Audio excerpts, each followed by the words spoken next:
And right now, white people are really frightened. If you don't understand the destruction of Planned Parenthood offices, and you don't understand the wall that we're going to build on the southern border of the United States, you haven't read the book The Birth Dearth by Ben Wattenberg. Ben Wattenberg was a brilliant Jewish man who was a member of the American Enterprise Institute, and he wrote a book, the first paragraph of which says, "The main problem confronting the United States today is there aren't enough white babies being born in this country." He was an advisor to presidents of the United States. He wrote the book in 1987. He says if we don't change this and change it rapidly, white people will lose their numerical majority in this country, and this will no longer be a white man's land. Now, I'm not misrepresenting this. I'm telling you almost exactly what he says. He says there are three things we can do to solve this. Number one, we could pay women to have babies, as they have been doing in Western European nations for years. Then he says, and these are his words, not mine, unfortunately, we would have to pay women of all colors to have babies, so we don't want to do that. He says the second thing we could do is increase the number of legal immigrants that are allowed into this country every year. Then once again he says, unfortunately, the vast majority of those wanting to come to this country today are people of color, so we don't want to do that. The third thing he says, and women had better pay attention to this, 60% of the fetuses that are aborted every year are white. If we could keep that 60% alive, that would solve our birth dearth.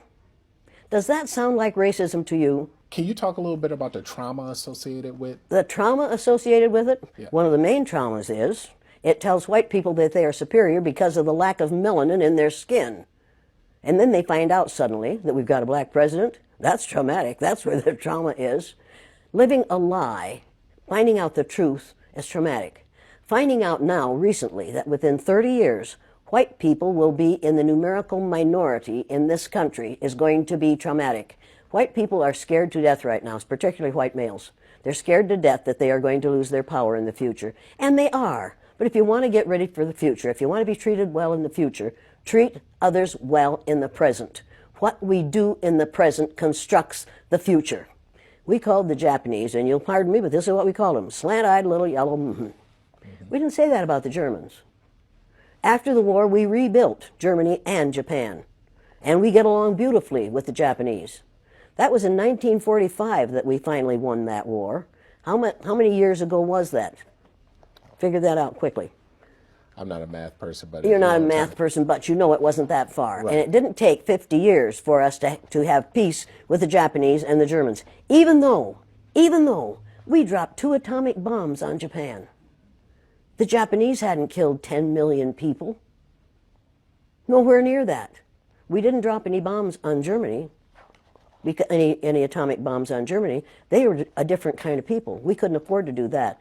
We killed how many Japanese people with 2 atomic bombs? And they forgave us. You want to talk about forgiveness? You want to talk about changing this thing? I cannot understand how Japanese people can stand the sight of any of us, and yet they do.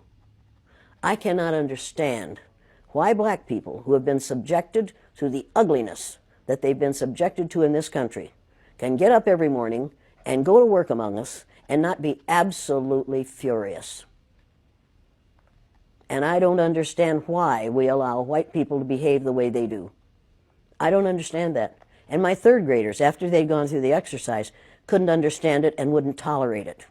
And when they went up to junior high and a junior high teacher used the N-word, one of my former students said, if you're going to use that word, I'm going to go out in the hall until you stop using it, because we don't use that word in this school. That was a 7th grader who told his teacher off. When we have enough students who are willing to confront people who are making racist, sexist, ageist, homophobic statements, we're going to be better off. We have got to stop tolerating the intolerable. If it's intolerable for my black cousins, and every black person on this earth is one of my cousins, if it's intolerable for them, it's intolerable for me. I will not tolerate it. I will not tolerate it. That is not that. I am required not to tolerate that kind of treatment for the people who are related to me. And that's every person on the face of the earth. If your ignorance is such that you will mistreat somebody because of your ignorance about the color of their skin, don't do it around me. Number one, I've been threatened with death lots of times. Now I say, go for it, fool. My husband died 4 years ago. Being with him would not be a bad thing for me. Death is not the worst thing that can happen to you. Living a worthless, useless life is much worse than dying.